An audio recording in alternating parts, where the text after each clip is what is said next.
তুমি দেখো না আমি 3 দিন থাকি, এত পেরেশানি, এত ব্যস্তর মধ্যে আছি। আমি নবী আমার মা খাতুনে জান্নাতের খবর নিতে পারি না। আল্লাহ বলছে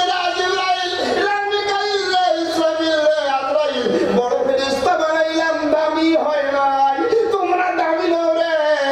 আমার বেলাল কাঁদে, আমার নবী কাঁদে, তোমরা দামি নও, তোমরা দামি নও, দৌড় দিয়ে চলে যাও। আমার নবী কি কয়, নবী আসে শুনছে ওরা সাইডে উঠে খাড়ায় আছে। নবী বলছে রে বেলাল, আমার মা খাতুনে জান্নাত কেমন রে? বেলাল তুমি জানো না আমার মা নাই রে, আমার বেবি খাদিজা যেই দিন মারা যায় আমি চোখের পানি ফেলাইছি।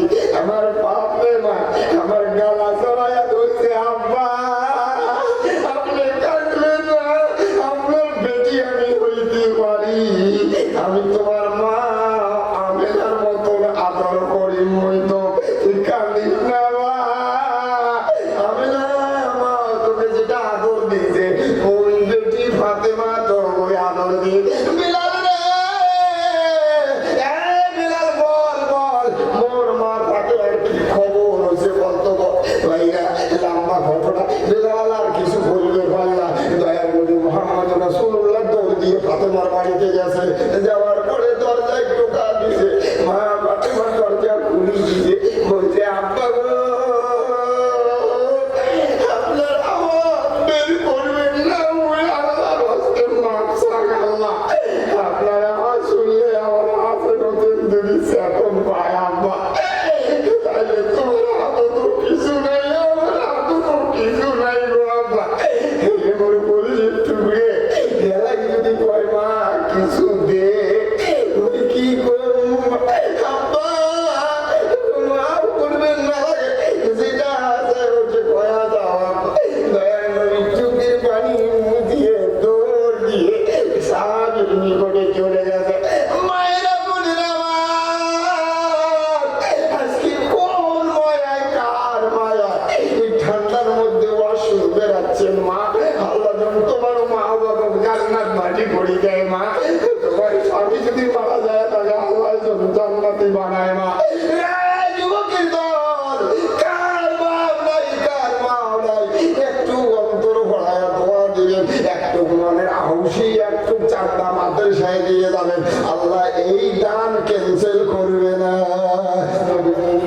সাহাবাদেরকে বলেছেন রে সাহাবারা, কত লম্বা ঘটনা বাবা, মনটা শান্তি হয়ে যাবে, মনটা শান্তি হয়ে যাবে। কাছে বলছে রে সাহাবারা তোমরা বসো, ওর সাথে 2 জন সাহাবী গেলেন, একজন আবু বকর একজন ওমর, 2 জন দাঁড়ায় গেলেন। ওই 2টি ঘোড়া বা 2টে কি উট তৈরি করো, আমরা মদিনার বুকে ছাড়িয়ে দেবো, যেটা বাড়ি ধনী ওটি যায় যখন উঠতে বসে আমরা উঠতে কিছু পয়া নিয়ে আসবো। ভাই গো এটাই আরো ডাল বেড়াইছে।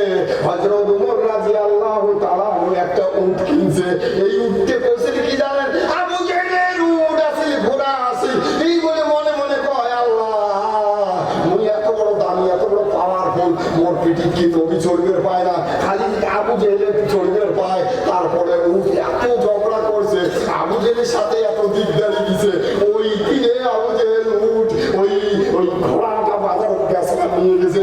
হযরত ওমর রাদিয়াল্লাহু তাআলা পছন্দ লাগছে, ওই ঘোড়াটা কিনি আল্লাহর নবীর দান করে দিছে। আল্লাহর নবী বলেন না ওমর, সাহাবারা ভুকে আছে রে, আইসো আইসো, 2 জন সাহাবী আইসো, আমরা মদিনার উটের মধ্যে উটের বা ঘোড়ার নাগাল ছাড়ি দেবো, টানবো না, যেই বাড়িতে যায় বসবে ওই বাড়ির আমরা সাগাই হয়ে যাবো। ওই ঘোড়াটা যখন নিয়ে যাচ্ছে ওই দামি ফুল পাওয়ারি ঘোড়াটা টাইম থাকলে তুমি মহলায় কোনো হয় যে ঘোড়া আবু জেহেলে আসি, ওই ঘোড়াটা খালি কানছে আর বলছি আল্লাহ সদাই মোর পিঠির উপরে আবু জেহেল চড়বে, মোর পিঠির কি নবীর জায়গা নাই, ওই দিনে আল্লাহ নবীর পিঠি ওই উঠের জায়গা পিঠি জায়গা বানিয়ে দিছে, আবু জেহেল বেঁচে দিছে।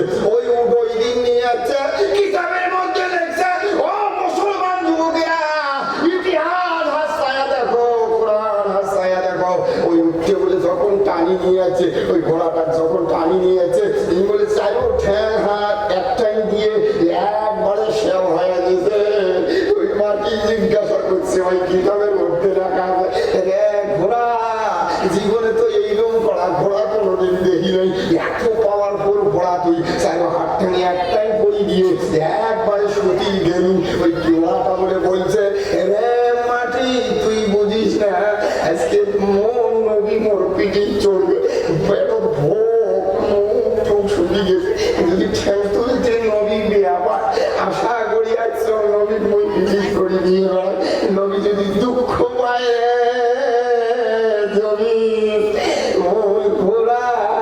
আল্লাহর কাছে জবাব দিবেন এমন হয়ে গেছে। লম্বা কথা। তারপরে ঘোড়া চলে গেছে, এই বাড়ি গ্রাম ছাড়িয়ে দিচ্ছে, রাস্তায় রাস্তায় যায় আসে, কোনো জায়গায় থাকে না, কোনো জায়গায় ঘোড়া থামে না, যায় আসে। নবী মনে মনে করে আল্লাহ কোন বাড়ির থাকলে তার সাগাই হলো, কাই আমার সাগাই হবে।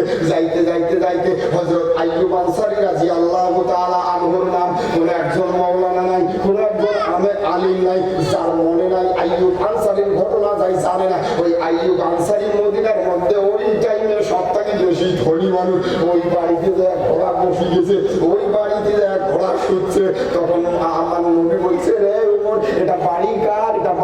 এটা তো বিরাট ভাগ্যবান বাড়ি, আমরা তো নাগাম টানি নাই, ঘোড়ায় আসি বসে গেছে, এটা আল্লাহর হুকুম। মুখ আল্লাহ করছে যে এই জায়গাতে ঘোড়া বসবে, ওটাই তোমার সাগাই বাড়ি। ওমর, এটা বিরাট দামি বাড়ি, এটা কার বাড়ি? হযরত ওমর বলছে, হুজুর গো, এটা হলো আইয়ুব আনসারীর বাড়ি। জোরে কোন নারায়ণ। আইয়ুব আনসারীকে ডাক দিছে, আইয়ুব রে তুমি কি আছো? আইয়ুব দৌড় দিয়ে যাচ্ছে, আসি দেখছে হযরত ওমর, হযরত আবু বকর, হযরত ওসমান। বিবি যা কইছে, ও বিবি রে, তোর বাড়ির আজকে এমন সাগাই আল্লাহ পাঠিয়ে দিছে, তাম পৃথিবীর মানুষ বাড়ির যদি হাজার হাজার সাগাই আসিল হয়, তাম পৃথিবীর বাড়িতে যদি হাজার হাজার সাগাই আসিল হয়, রে বিবি, তোর বাড়ির মতন দামি সাগাই আল্লাহ কারো বাড়ি পাঠায় না। বিবি কয়, হুজুর, ও স্বামী, আমি কয়েক মাস ধরি অন্তর ভরা দোয়া করি, আল্লাহ আমার বাড়িতে যখন তোর নবী আইসে, আমি নিজের হাতে রুটি মাংস বানায় আমি নবীকে খাওয়াবো। বিবিকে একটু ধরি চুমে খাইলেন। বিবি রে, কপাল আমার ঘুরাইয়া দিছিস রে বিবি। এই জন্য হদিসের মধ্যে আছে, বিবি যদি ঠিক থাকে বাবা, কপালটা আল্লাহ ঘুরাইয়া দেবে। লম্বা বাতায় ওই দিকে যাই না। নবীকে বিবিটা আইয়ুব আনসারীর বিবি ঘরের মধ্যে বলছে, হুজুর গো, ও স্বামী, আমার নবী খুব ভোগ লাগছে, পানি আর খেজুর নিয়ে তাড়াতাড়ি করে যাও। লম্বা ঘটনা। ও বন্ধুগণ, আইয়ুব আনসারীর বিবি বলছে, ও স্বামী, আমি শুনেছি সাহাবার কাছে, তোমার কাছেও শুনেছি, আমার নবী বলে কাঁচা খেজুরও ভাল পায়, আদা পাকাও ভাল পায়, আর যেটা পাকা ওঠেও বলে ভাল পায়। এটার বলে একটা খায়, ওটার বলে একটা খায়, খুব বলে শান্তি পায়। নবী গো, ও স্বামী, এই যে প্লেট দিয়ে দিলাম, এই প্লেট নিয়ে যাও, খেজুরের বাগানে দৌড়ি যাও। স্বামী, এক সাইডে পাকা, এক সাইডে কাঁচা, আর এক সাইডে আদা পাকা আনি নবীর সামনে দিও, একটা একটা করে খাও। আমরা ছাগলের গোস্ত আছে, রুটি আর গোস্ত রেডি করি। আল্লাহর নবী হযরত আইয়ুব আনসারী দৌড় দিয়ে বাবা গেছেন। লম্বা ওয়াকায়া, এটিও বড় ওয়াকায়া। যাইতে এই ছেলের মধ্যে একটা কাঁটা হানছে, এত বড় কাঁটা হানছে। আইয়ুব আনসারী বলে কয়, রে কাঁটা, তুই মোর বাগানের কাঁটা, 40 বছর ধরে তোর এটি যাওয়া এসে পড়াও না, কোনোদিন মোর ঠেলো তুই একটা কাঁটা হানলো না। আজকে নবী ভোকা, তোর নবী মোর বাড়ি গেছে, ওই জন্য তুই কাঁটা হানলো, মোর পরীক্ষা করবে চাই, তো মুই টানি হসকাইতে বহুত লেট হবে। হসকাই না, কাঁটা আমি হসকাই না, হসকাইতে বহুত লেট হবে। তুই মোর রক্ত শেষ করি ফেলার কাঁচা খেজুর, আদা পাকা পাকা খেজুর সিঁড়ি নিয়ে প্লেটের মধ্যে দৌড়িয়ে আনিয়ে দিছে। হুল হুল করে রক্ত পড়ে, রক্তটা কাইও দেখে নাই, নবীও দেখে নাই, উনিও আর দেখতে চেষ্টা করে নাই। খেজুর এম করে দিয়ে বলছে, হুজুর আপনি খান, আমি রুটি বানাই দিয়েছি। আমার নবী ওই খেজুর দেখিয়ে দরজর পরীক্ষা খাওয়া যায়, আমি কেমন করি খাই, আমি সাহাবীকে কেমন করে দেই। হযরত আবু বকর একটা খেজুর খাইলেন না, হযরত ওমর রাদিয়াল্লাহু তাআলা একটা খেজুর খাইলেন না। এমন করতে আইয়ুব আনসারী রুটি আর মাংসের প্লেট নিয়ে আসছে।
মাংস টুকরা আর খেজুরের গুলে তুই মোর বেটি ফাতেমার বাড়িতে পৌঁছা দিবে ভাই। এই যে তোর হাত ধরছ, এই যে তোর মুসাফা করলো রে আয়ো, যতদিন পর্যন্ত তোকে জান্নাতে দিতে পারি নাই, আমি নবী হাসরের ময়দানে জান্নাতের দিকে তাকায়া দেখবো।